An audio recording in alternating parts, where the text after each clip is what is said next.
Hi, beautiful community.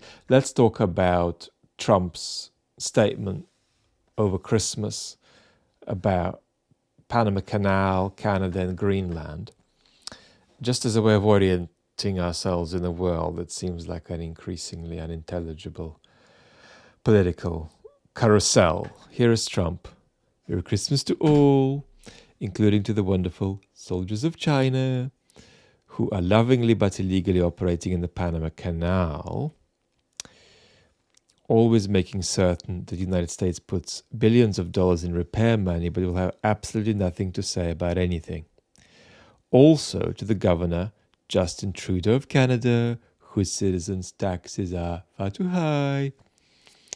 But if Canada were to become the 51st state, their taxes would be cut by more than 60%. Their business would immediately double in size, and they'd militarily be protected like no other country in the world. Likewise, to the people of Greenland, which is needed by the United States for national security purpose, and who want the US to be there, and we will. What WTF? So how serious is Trump here? He's not serious. But here we can see humor, misinformation, entertainment, posturing around a tough negotiating position, putting other leaders on the defensive, and a blend of isolationist retreat and arbitrary interventionism.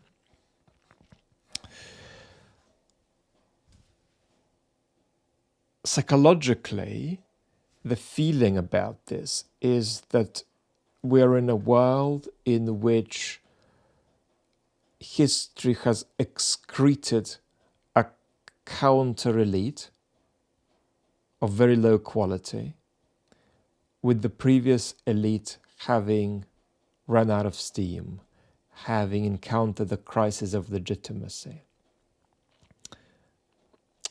having begun to lose its way. And that's a very disorienting world in which to be. It's also worth saying that there's a second sort of layer of legitimacy now behind Trump, domestically and globally. It's easier for global leaders to now think that Trump isn't an aberration, but this now is America.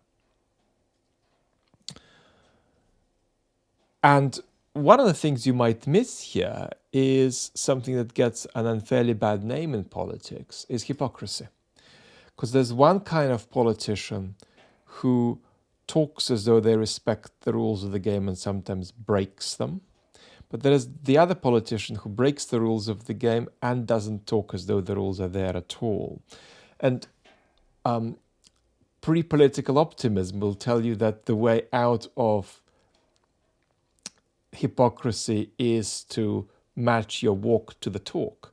But the reality is that when we lose hypocrisy in politics, what typically happens is that the talk gets matched to the hypocritical walk. And that's very consequential. The right word here is disinhibition, right?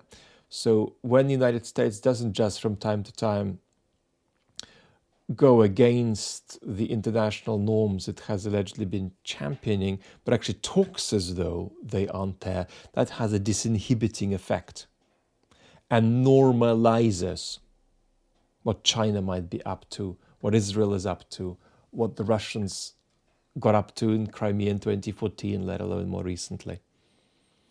So there's a disinhibiting effect that this sort of evacuation from hypocrisy has.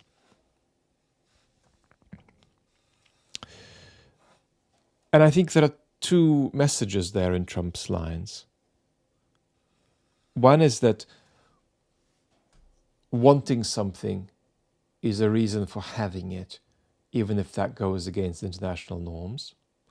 And another is that not wanting something, not wanting to do something is a reason for not doing it, even if the international norms say that you are committed to that, to doing that thing, committed to it by some kind of security guarantees. And the reason that's scary is that all of this is scary is because we have a situation where the post-1989 global order has melted down, but not completely, right? We've still got 17% of it left. And statements like this from Trump, when repeated, take the 17 down to 16.5 and the 16.5 to 16. And we have not just a lack of proposals from the major players in the world about a new global order, but a lack of an understanding about what such a proposal might even look like.